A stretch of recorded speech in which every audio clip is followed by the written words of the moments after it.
Atención, testimonio, protestante, abre su corazón. Sentí el amor y paz de la madre. Ojo, muy bueno. Yo he visto este joven, este protestante, yo lo he visto en otros canales antes, se llama Gustavo. Vamos a ver, el canal se llama La Verdad es Católica, del canal de Lautaro. Me encanta este canal. Le dejaré el link en la descripción para que usted vaya, le dé like y se suscriba. Dale play, vamos a ver. Pero, ¿te estás planteando el catolicismo, Gus, o no?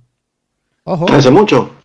¿Sí? O sea, Wow. sí, yo desearía que María sea realmente mi madre a quien yo pueda recurrir. Desearía de todo corazón. Te lo digo en serio. Ojo. Y a su vez que yo bajaba la escalera, me apareció una luz aquí, una luz que se disipaba, que al mirar la luz no te puedo explicar la paz que me transmitía. Ojo. ¿Y sabes qué era? ¿Sabes qué era realmente lo que me llevaba a esa luz? Era el amor de una madre. No lo sentí, un amor paterno. Ojo, lo que viene es bueno. Vamos a ver esta primera parte, señores. El tema que me quedó en el tintero era que cuando la misma pregunta que le hice a Santi hace muchos años, porque yo te conté que escuché un poquito el testimonio de Santiago, que cuando él era evangélico, porque después lo escuché cuando se hizo católico, te escuché a vos, y tengo el testimonio de muchas personas católicas hoy en día, que el clic que le hicieron a ellos, o fue, digamos, lo que abrió su ojo, por llamar así, era el tema de la Eucaristía. Entonces yo, al conocer yo el lado nuestro, lo que es la Eucaristía, obviamente, como lo conozco del lado tuyo, yo preguntarte, ¿qué fue lo de la Eucaristía lo que hizo tu despertar católico, en el sentido de entender que quizás, o verla de otra manera, la Eucaristía en la forma que lo veo hoy en día el catolicismo, ¿no? Ojo. Esa era la pregunta que te iba a preguntarte vos. ¿Qué viste de diferente? ¿Por qué salimos de lo que vos, que fuiste evangélico, de la enseñanza bíblica con respecto en la parte que ha puesto en la Biblia, que no enseña que es literal, aunque no vamos a discutir eso ahora, sino simplemente decirte por qué no es literal, por qué se transforma en forma literal en el cuerpo y la sangre? ¿Cuál fue el clic que en vos hizo algo que digamos que te hizo cambiar? Así por llamarlo así, o que te impactó, por llamarlo así, ¿no? Sí. Lo que a mí me hizo cambiar fue saber y conocer que verdaderamente la Eucaristía es cuerpo, sangre, alma y divinidad, y que solo eso se produce donde hay legítimos ministros de Cristo, ordenados legítimamente. Eso para mí fue insustituible.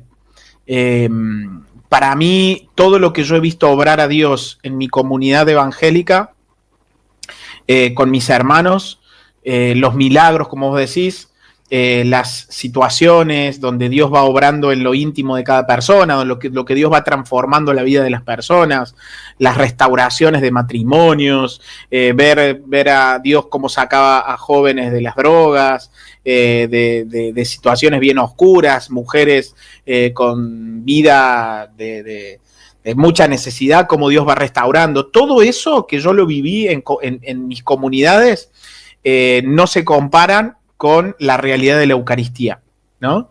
Cuando uno se da cuenta y conoce que verdaderamente en la Santa Misa el cuerpo es, el pan es verdadero cuerpo y el vino es verdadera sangre de Cristo, no se puede negociar más nada, ¿no?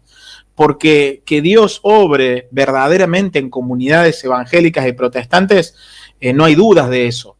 Que Dios restaura y transforma vidas, no hay ninguna duda de eso. Que Dios lo hizo, lo hace y lo seguirá haciendo, no hay ninguna duda de eso. Pero lo que tiene el catolicismo es que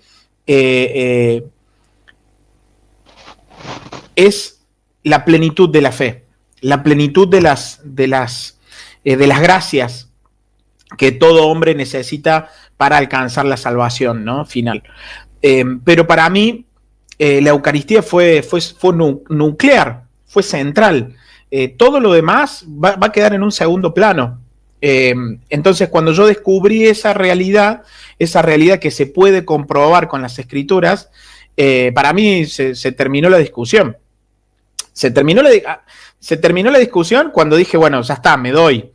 Pero eso me llevó 3 años, no es que fue en 3 doritos, no, me llevó 3 años de combate porque yo no quería creer. Yo le buscaba la vuelta, no, porque es simbólico, no, porque fulanito de tal, porque menganito, porque perenganito.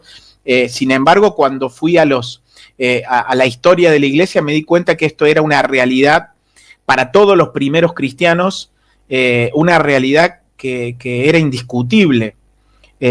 Cuando yo vi a San Ignacio de Antioquía escribiéndole, creo que a los esmirniotas, diciéndole que los herejes decían que no era el cuerpo y la sangre, y San Ignacio de Antioquía había sido discípulo directo del apóstol Juan, o sea, imagínate si no era un tema rehablado entre ellos, decía yo, ¿no? Sí. Y recuerden que San Ignacio ya es siglo II, San Ignacio de Antioquía es del año 200. Imagínate tenerlo al apóstol Juan decir... Imagínate si no lo trataron al tema. O sea, entonces, si vos decís el discípulo más cercano del apóstol Juan, o uno de los más cercanos, lo tenía tan claro a esto, posiblemente la postura mía de que era un símbolo o un recordatorio o un memorial de aquel acto, posiblemente mi postura sea herética, ¿no? Que no significa de que yo sea un hereje como protestante, no significa que yo sea un hereje formal, ¿no? No significa eso porque hay una distinción entre hereje formal o material, ¿no? Sino que, bueno, hay muchos que heredan una postura y que no tienen la culpa, igual que aquellos que sí la conocen, sí la sabían y la rechazan obstinadamente, ¿no? No, pero eso es otro tema. A lo que voy es que para mí me terminó, o sea, es que o es o no es. O sea, no hay punto medio. O el pan consagrado es verdadero cuerpo y el vino es verdadera sangre, o no lo es. No hay término medio. Entonces, invertí muchos años, 3, tampoco es tanto, pero para otros es mucho, en poder desenredar el meollo de la cuestión. Es decir, si es, ya está. Si es, yo no lo tengo en mi congregación. Por más que yo sea pastor, por más que le ponga mucha fe, pues nosotros agarramos el pan así, mira. Nosotros en la última época, ya te voy a contar también mi historia en algún momento. Me gustaría escuchar el testimonio de Lautaro, sí, me encantaría. Nosotros agarrábamos el pan, poner que este pan, y decíamos, y le aplicábamos mucha fe, ¿viste? No, y leíamos una liturgia y levantábamos el cuerpo, porque Pablo en 1 Corintios 11. O sea, eso era cuando Lautaro era protestante. ¿Qué? Leíamos las escrituras, viste, la institución de la cena del Señor en 1 Corintios 11, y yo le aplicábamos mucha fe. Los pastores le aplicaban mucha fe, entonces... amigo, cuando eran protestantes. El punto es que yo le puedo aplicar mucha fe, pero esto es o no es el cuerpo y la sangre de Cristo, ¿no? Y cuál fue el meollo es cómo se desenredó con los legítimos ministros de Cristo. Bueno. Para la historia de la iglesia, los legítimos ministros de Cristo son los que pueden consagrar. Esto se dio así en el Nuevo Testamento y se dio así en el Antiguo Testamento. Nadie se podía levantar y decir, bueno, pero yo tengo mucha santidad, y decir, por lo tanto, a Aarón me importa 3 pepinos y los descendientes de Aarón me importa 3 pepinos porque yo soy santo y Dios me habló. Te hubieran mirado y te hubieran dicho, a ver, córrase, muchachito, de acá. Eso se dio en el Antiguo Testamento y en el Nuevo. Entonces, los ministros, los legítimos ministros de Cristo, para mí fue vital entenderlo, que había una unidad entre legítimos ministros y el cuerpo consagrado de Cristo. Eso fue lo que terminó de cerrarme y de dar el paso a la fe católica, ¿no? No sé si se entendió, Gustavo. Sí, no, al pelo, sí, más o menos. Te digo, conversé con también parientes míos, una tía, hermana y mamá que también es muy, muy católica, pero me encontré con los mismos problemas. O sea, ¿en qué sentido? Al hablar del Antiguo Testamento, bueno, sabemos que era algo ordenado por Dios con un propósito especial a su pueblo de pasar por alto el pecado en cierta manera, porque no era perdonado, era pasado por alto. En referencia a lo que voy a saber, que era sombra de lo que iba a venir. Una vez venido el Cordero Perfecto, que Jesús, ya predestinado desde antes de la fundación del mundo, se acabó lo que era el sacrificio por el pecado. Se acabó lo que era la ceremonia, me refiero, ¿no? Lo que era el ritual, la ceremonia. Sí. Y el sacerdote, como los levitas, el sacerdocio arónico, que eran los únicos autorizados por Dios, se cumplió ya con Jesucristo. Y por eso con el Nuevo Testamento dice que todos somos reyes y sacerdotes, pero no de oficio, sino de ser responsables ante los ojos de Dios. Exactamente. Como un sacerdote de comunicar la palabra a tu familia o que esté a la par tuya. Eso a lo que es, digamos, la misa, perdón si por ahí te nombro términos que no lo hablamos antes, pero con respecto a la misa de sacrificar y creer que es verdadero cuerpo. Ahora, nosotros creemos que es el cuerpo de Cristo la representación, pero ¿por qué no literal? ¿Por qué? ¿De dónde salió esa interpretación literal? Vos ya te me nombraste de San Ignacio de Antioquía y esa cosa, perfecto. Pero ¿no es más sabio ir un poco más atrás a las fuentes verdaderas e inspiradas cuando ese tipo de problema no era en la iglesia primitiva, sino el problema que había en la iglesia de Corinto, como me nombraste recién en 1 Corintios, era el desorden que había porque no entendían lo que era el significado de la reunión, de la cena. Muchos tomaron los que obviamente no eran creyentes y no entendían y seguían una religiosidad, ya si sean fariseos o judíos o mesianes, como quiera llamarlo, los cristianos nuevos gentiles. Había unos que ahí en 1 Corintios lo dice, en el contexto de que iban a comer, Pablo les reprendía, no, si tienen hambre coman en su casa, vengan y entiendan lo que realmente significa, porque si esto se debe discernir, cada uno discierna si lo hace en forma digna, porque indignamente Dios disciplina. Y ahí está hablando de disciplina de que algunos están enfermos y de que otros ya duermen, dice que murieron. ¿Pero por qué? Por disciplina de Dios, por tomar quizás ese sacramento, llamarlo así, de una manera que no era lo que Dios había designado, sino era una forma liviana, una forma de no entender el mensaje del sacrificio de Cristo, lo que eso significaba.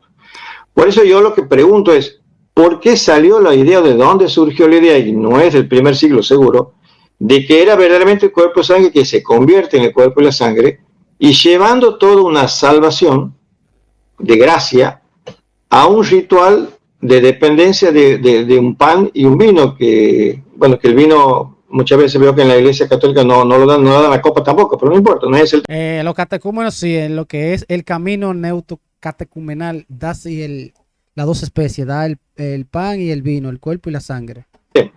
Sino de llevar a la salvación al ritual de la cena del Señor, de repartir el pan y la copa, ¿verdad? Cuando esa interpretación, ¿por qué se hace literal?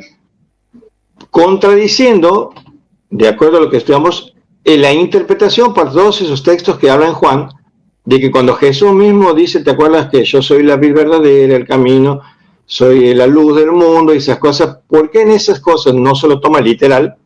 Y sí únicamente en la Eucaristía decir, esto es mi cuerpo, cuando el texto sigue diciendo de que sus palabras son espíritu en verdad y que el cuerpo para nada edifica, sino el que da vida es el espíritu. O sea, no despreciando el cuerpo, sino de que poniendo la esencia en lo que iba a suceder, porque fue la cena antes de su sacrificio, ¿verdad? Exactamente.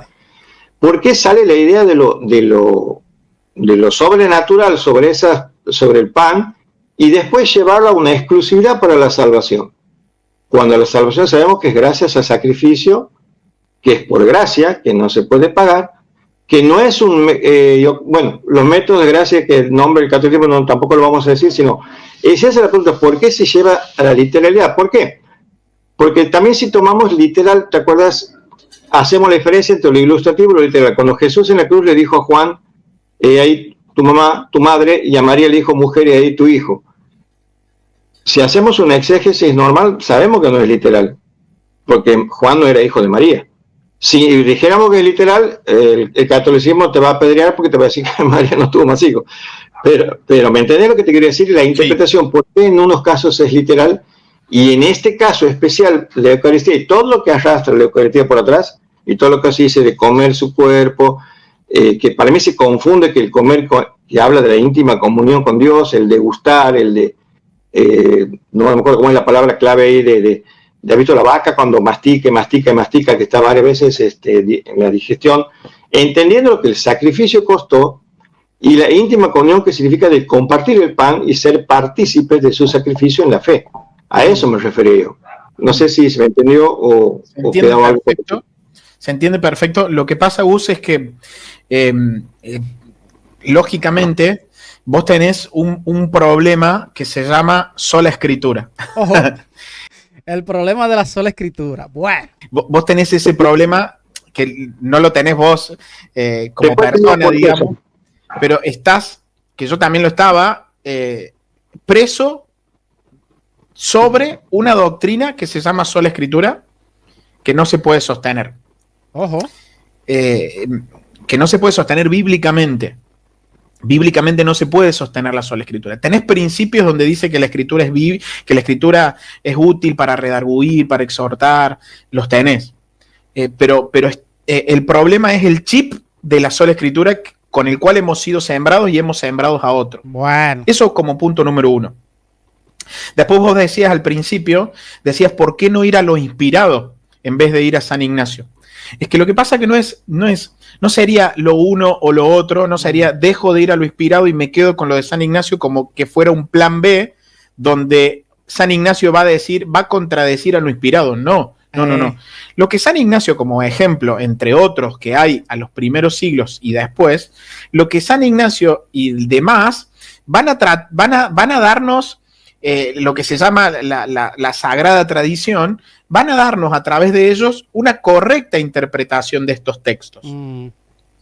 Porque no sería lo uno o lo otro. No es que uno va a San Ignacio y dice, lo inspirado lo dejo de lado porque me quedo con los primeros cristianos. No, el católico no va a decir eso.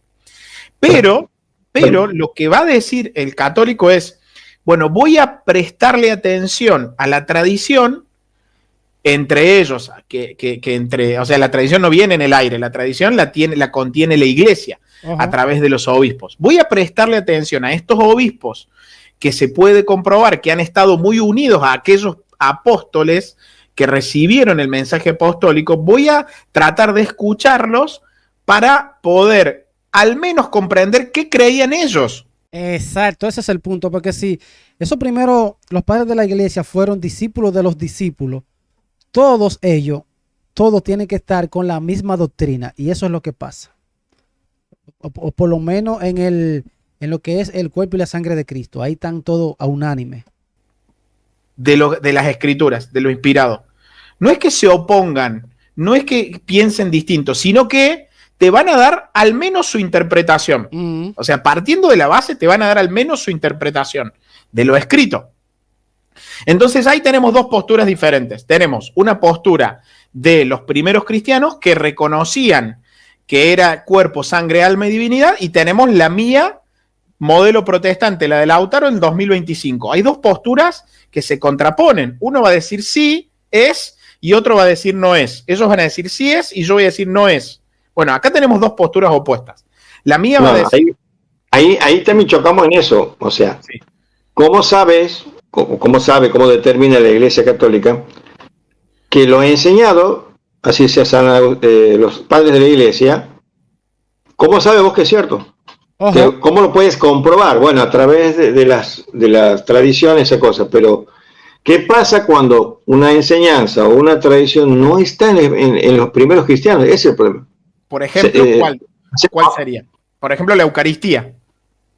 Bueno, en este caso, el ejemplo de la transustanciación que se llaman del cuerpo literal de Jesús, ¿no? Bueno. Como las demás doctrinas que son enseñadas como dogmas, pero que no tienen un respaldo escritural del primer siglo. Vos me dices, bueno, viene de las tradiciones, pero ¿cuáles tradiciones?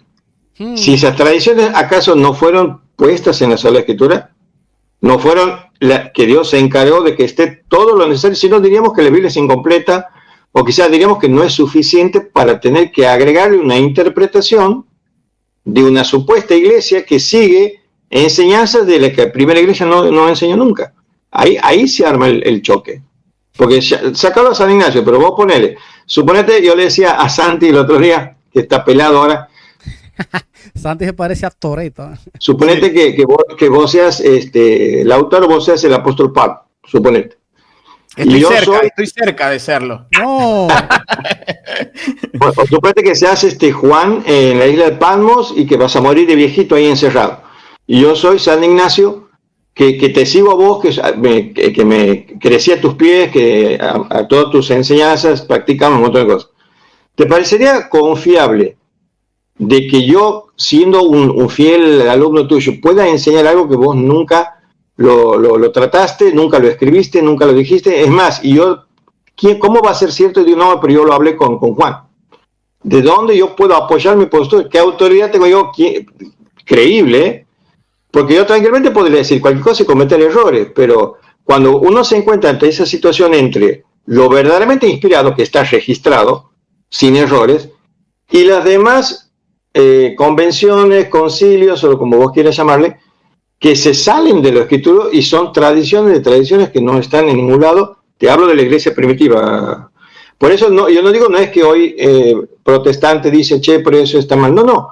Simplemente la sola escritura, estamos convencidos de que es la que pone en su lugar cada doctrina o acomoda las cosas a lo que creyó la primera iglesia. Perdón. Yo sé que sos muy honesto y sé que esto me lo vas a responder. Ok, vamos a ver la pregunta que le va a hacer Lautaro a Gustavo el protestante. Bueno, que ya está como viendo que la iglesia católica es la verdadera. Anda como en esa búsqueda él. Vos recién acabas de decir que por medio de la sola escritura, que no, una cosa es la escritura y otra cosa es la sola escritura. La sola escritura es la doctrina que enseña que la escritura es la última norma, regla de fe y conducta. Vos dijiste recién que por medio de la sola escritura vos podés llegar a que cada cosa se ponga en su lugar. Ojo. Sí. Ahora yo te pregunto, honestamente, ¿eso es lo que ves en el protestantismo? No. Bueno, sí, ese es un tema aparte. Porque el protestantismo contemporáneo, bueno, yo creo que, a ver, no. Una pregunta difícil de responder para el protestante. No es problema de la sola escritura, es problema de la mala y manipulada interpretación que le dan muchos, porque no hay una unidad de criterio, porque hay muchos. No hay un árbitro que te diga, un árbitro, ¿cómo se dice? ¿Cómo se dice? Árbitro. Árbitro, así que se dice. No hay un ampaya que te diga, mira, estas son las reglas. Eso es lo que pasa en el protestantismo. Interpretación que le dan muchos porque no hay una unidad de criterio, porque hay muchos lobos rapaces. Sí hay una unidad de doctrina, pero hay un magisterio. Los rapaces van a usar esta famosa doctrina de la sola escritura. Bueno, pero la sola escritura los mismos los delata. Si te viene un pentecostal que te dice que te voy a estirar el brazo y todas esas cosas, y te habla del famoso diezmo que se pelea, la misma escritura lo refuta y vos con la misma Biblia le dices, mira, esto está mal. O sea, yo creo que ahora, después, para colmo de tantos años, habiendo tantas herramientas, métodos hermenéuticos, tantas formas de estudio y de exégesis, que es imposible engañar a la sola escritura. Ahora sí hay temas a veces que causan división, pero es cuestión de criterios que no son, digamos, las doctrinas fundamentales, ¿no? No es por nombrarte tampoco a la división que a veces pueden tener ustedes con los ortodoxos, y todos van a la sola escritura, pero si vamos todos a la sola escritura, ¿por qué el ortodoxo dice una cosa? ¿Por qué el católico tradicional dice otra? Incluso creo que hay una rama del catolicismo que son los carismáticos, que son los más parecidos a los pentecostales nuestros, algo así creo que hay también. Con la iglesia. Están en comunión, los carismáticos están en todo. Es que todos los movimientos, todas las comunidades de la iglesia católica están en comunión, están todos unidos con la misma doctrina. No hay, eso en el catolicismo no se da, lo que se da en los protestantes. ¿Están? Claro. Ah, bueno, yo me acuerdo, había dogmas, todo. Con respecto a eso. Lo que pasa es que es como, yo entiendo lo que vos decís, pero si la sola escritura, porque acá el problema nuclear es la sola escritura, que ha hecho mucho daño, y yo lo que hago porque realmente veo el daño que ha hecho esta doctrina en mis hermanos. En mis hermanos protestantes ha hecho mucho daño. ¿Por qué? Porque si vos decís, bueno, la sola escritura lo que vuelve a hacer es poner cada cosa en su lugar, yo te digo, genial, buenísimo. ¿Y dónde lo puedo ver a eso? Y vos me vas a decir, y bueno, lo que pasa es que hay lobos y demás. Claro, no parece ser que la sola escritura haya puesto cada cosa en su lugar, sino que parece ser que lo que ha hecho la sola escritura es que cada uno decida qué es lo que debe estar en su lugar. Y va a haber un fruto con el correr de los años que cada vez es peor. Cada vez peor. Empezaron siendo luteranos y anglicanos. Y terminaron siendo 500 años después neorreformados. Yo discrepo porque la gente a veces, bueno, Mira, el sistema católico romano organizó de tal manera de una unidad de criterio y lo impuso como base, y algunas cosas que no coinciden con la Sagrada Escritura las dogmatizó, ¿verdad? Que las tienes que creer sí o sí porque lo dicen los padres de la iglesia y se pusieron de acuerdo. Pero pasa más o menos lo mismo, porque su propia interpretación de la Escritura, que no está escrita, y se manejan con una tradición pasada por los siglos, pero sobre un error común que fue salir de la Escritura. Pero no funciona así, Gustavo. Mirá, porque nos vamos a ir del tema, porque son muchos temas y están buenísimos tratarlos a todos. Y está muy bien, me encanta. Pero volviendo a lo de la Eucaristía, lo que vos preguntabas, que lo anoté, ¿por qué salió la idea de la verdadera solución por el pan y el vino? Por las palabras de Jesús, por ejemplo.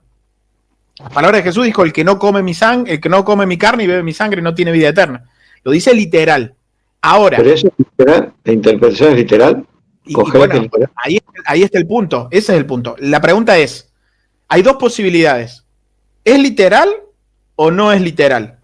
¿Qué hacemos? ¿Oramos y le decimos: Señor, decinos qué es, Señor, guíame? Me guió. Me levanté, me guió. A mí me dice que no es literal. Y viene otro y me dice: sí, es literal. Bueno, seguimos replicando que uno dice que sí y otro dice que no. Una cosa sensata para hacer es decir, bueno, vamos a ver qué decían aquellos que recibieron el Evangelio directamente de los apóstoles. Porque les voy a dar, al menos los voy a escuchar, después voy a decidir yo. Pero acá tengo dos posturas muy claves. Alguien va a decir, bueno, pero es secundario. ¿De verdad es secundario que el pan sea Cristo o que sea simbólico? ¿De verdad? O sea, de verdad, hay gente cuando uno va a la historia que moría por la Eucaristía. Y un protestante, yo, siglo XXI, va a decir, pero eso es secundario, lo importante es la Biblia. ¿De verdad? ¿De verdad que es secundario que uno dice el pan es verdadero cuerpo y el vino es verdadera sangre y otro dice que no y eso es secundario? Bueno, a mí no me lo van a hacer creer nunca. Pero cuando voy a la Escritura y veo Juan 6, veo que Jesús está bastante machacador con el hecho de que sí es. Pero no solo él, sino que los apóstoles dicen. O sea, el apóstol Pablo en 1 Corintios dice que el que come y bebe indignamente, juicio come y bebe para sí. De manera que yo tengo un testimonio del apóstol Pablo que dice, muchachos, el que come su cuerpo y bebe su sangre, indignamente come juicio. O sea, no parece ser simbólico. ¿Por qué es literal? Te pregunto, ¿por qué sale la idea y está más allá de la importancia que significa mando un papelito porque no pueden hablar. Más allá de lo que significa realmente el sacrificio, la importancia de obviamente del sacrificio de Cristo entregado en sustitución, al literalizarlo primero en el contexto judío, en las veces que el contexto habla de ese tema, en el contexto que habla Pablo sobre la disciplina de tomarlo indignamente porque ellos estaban... ¿Me escuchás? Sí, perfecto. Estoy poniendo acá en la pantalla para que lo veas. Sí, no te perdí ahí. En el contexto judío, en el contexto que estaba de los desórdenes que había en este caso la iglesia de Corinto, de que decirle a los judíos, acuérdate que muchos cuando Jesús le decía cuando hablaba del cuerpo, muchos se fueron, ¿cómo este es un caníbal? ¿Cómo va a decir? Mira, dice así 1 Corintios, dice... el título es Tomando la sangre indignamente. Dice, de manera que cualquiera que comiera este pan o bebiera esta copa del Señor indignamente, será culpado del cuerpo y de la sangre del Señor. Claro. ¿Qué es indignamente? Por tanto, pruébese cada uno a sí mismo y coma así del pan y beba de la copa. Porque el que come y bebe indignamente sin discernir, fíjate lo que dice, ahí lo tenés en la pantalla, dice, sin discernir el cuerpo del Señor, juicio come y bebe para sí. Cuerpo del Señor. El que come el pan está comiendo el cuerpo del Señor. Juicio come y bebe para sí. Por lo cual hay muchos enfermos y debilitados entre vosotros y muchos duermen. Si pues nos examinásemos a nosotros mismos, no seríamos juzgados. Ojo. Y fíjate lo que dice el 32. Mas siendo juzgados, somos castigados por el Señor para que no seamos condenados con el mundo. Estoy totalmente de acuerdo. Lo que pasa es que el contexto está hablando ahí de la disciplina, de aquellos que toman la cena como una fiesta o como una fiesta, no digo pagana, pero una fiesta común, y comer el cuerpo que en ese momento representaba el cuerpo, que Jesús dijo, esto es mi cuerpo, pero no veo la literalidad en el contexto y en la exégesis, no da la literalidad, porque te reitero, la misma literalidad podríamos usar cuando le dijo a María, y ahí tu hijo, y ahí tu madre, ¿no es? O sea, no sé si me entiendes la comparación que te hago. Porque si Jesús fuera literal ahí el cuerpo, también hubiera sido, yo soy la puerta y sería una puerta. Y, o sea, más allá de eso de limitar el sacrificio de expresión a comer, no hagan esto en memoria mía hasta que yo vuelva, es la reunión de los hermanos que confían en el sacrificio de Cristo y recuerdan en el pan y en el vino la sangre y el cuerpo derramada por expresión de los pecados. No le veo la literalidad como para reducir un sacrificio vivo, porque acuérdate que Hebreos habla de una vez y para siempre cuando dice, si fuera realidad la literalidad, ¿no será que cada domingo, cada misa estaremos sacrificando nuevamente a Cristo cuando No, es el mismo sacrificando, no es el mismo sacrificio que se actualiza. Cristo ya murió, resucitó y está sentado a la diestra del Padre? Por eso te hago esas preguntas porque son las preguntas que surgen cuando en este caso decimos no es literal. Más allá de que, imagínate, si muchos mártires que murieron creyendo, estamos de acuerdo. Yo en eso no tengo duda. Pero es literal, ¿por qué debo concebir que... ¿Sabes por qué te entiendo? Porque yo lo enseñaba tal cual como vos lo estás diciendo, ¿eh? Por eso quédate tranquilo que te súper entiendo. ¿Y qué diferencia marca, perdón, Santi, te digo a vos, Santi, Lautaro, me pone celoso. Un amigo, Santi. Te veo muy chiquitito, ¿no? Ahí me pongo más grande. Pero quiero que leamos el pasaje. Dale. ¿Por qué? ¿Qué es lo que marca la diferencia? O sea, ¿en qué, digamos, cambia el sentido? ¿O qué prioridad le dan ustedes, o vos en este caso que te impactó, de que realmente sea literal y no una interpretación de decir que es un recordatorio, un simbolismo, en el sentido porque Jesús en ese momento no había sido entregado, no podía ser el cuerpo tampoco entregado porque estaba por ir a la cruz, y decir esto es mi cuerpo que representa mi cuerpo que va a ser partido por ustedes. ¿En qué marca para vos o para en este caso el catolicismo, digamos, que necesariamente sea literal? ¿Hay alguna diferencia? Primero quiero responderte eso último que decías de que se vuelve a sacrificar, ¿no? Cada domingo en la misa. Bueno, eso no enseña la iglesia. La iglesia no enseña que cada domingo es un nuevo sacrificio o cada misa es un nuevo sacrificio. No lo enseña así. Es la actualización de un único sacrificio. Sí, ¿no sería algo lógico si están todos los domingos recordando el cuerpo? Sí. No. Pero antes de eso, primero...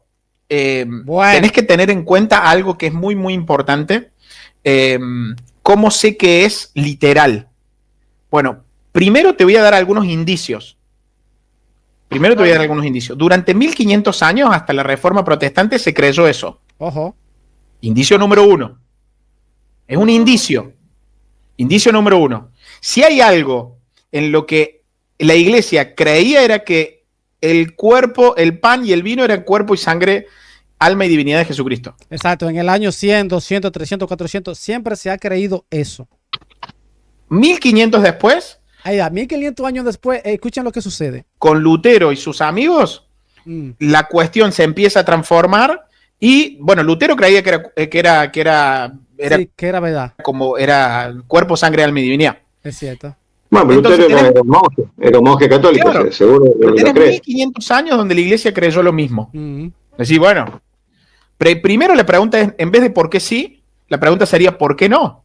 Exacto, ¿por qué luego 1500 años después cambia y la interpretación y los protestantes comienzan a creer que eso es un símbolo, que eso es representativo, cuando antes, años 100, 200, 300, 400, 500, 1000, antes de llegar a 1500, nadie, la iglesia completa nunca creyó que era un símbolo y que representaba. Esa es la pregunta que debe hacerse el protestante. Y ese pan, ese cuerpo, esa sangre, eso es tan importante que deberían reconsiderar ese análisis que hacen los pastores protestantes. Porque si es como dicen los católicos, que el que come ese pan y bebe de esa sangre tiene vida eterna, de ese cuerpo, tiene vida eterna. Se están perdiendo algo muy importante. Seguimos, ¿qué opina? No, obvio, pero vos tienes 1500, perdón que te interrumpa, Lauti, ¿no? No, no pasa nada. Vos tienes los 1500 años, pero no está en el primer siglo, no está ni siquiera en el primer siglo con Pablo, con Pedro. A ver. Viene después del siglo I, vienen todos. ¿Con las escrituras? No. Con las escrituras, vos podés saber qué es. Pero el problema se da con la sola escritura. Exacto, porque si tú quieres nada más que lo diga explícito, hay cosas que la Biblia no lo dice explícito, lo dice implícito. Y con la tradición, con lo que pensaban, con lo que actuaba, como actuaba la tradición, la tradición cristiana, ahí tú puedes ya darte cuenta específicamente qué es lo que quiere decir. Entonces el problema está cuando el protestante es solo escritura, que no cree en tradición, no cree en documentos, no cree en más nada. ¿Qué es? Escuchen. Pero el problema se da con la sola escritura. Exacto. Ese es el problema. Pero yo quiero que lo leamos juntos a Juan 6. Si no te da una sensación de que... Yo no te digo que lo creas todavía. Yo no te voy a decir, créelo porque acá lo dice. Yo no te voy a decir eso. Yo te voy a decir, plantéate la mínima posibilidad de que estés equivocado. Ojo. La mínima. Por este texto, mira. Ok, van a leer Juan 6. A mí me encanta esto, pero voy a dejar el video hasta acá. Voy a hacer la segunda parte. Esta es la primera parte. Si usted quiere verlo completo, le dejaré el link en la descripción del canal. La verdad es católica. Vamos a ver en la segunda parte donde van a hablar de este tema, de este capítulo que me encanta mucho, que es Juan 6, donde habla completo. Tú vas a notar que Jesús tiene como un afán para que se den cuenta que lo que él está hablando es real. Yo soy el pan vivo. Bueno, vamos a dejarlo para la segunda parte. Nos vemos en el próximo capítulo. Bendiciones. Check it out.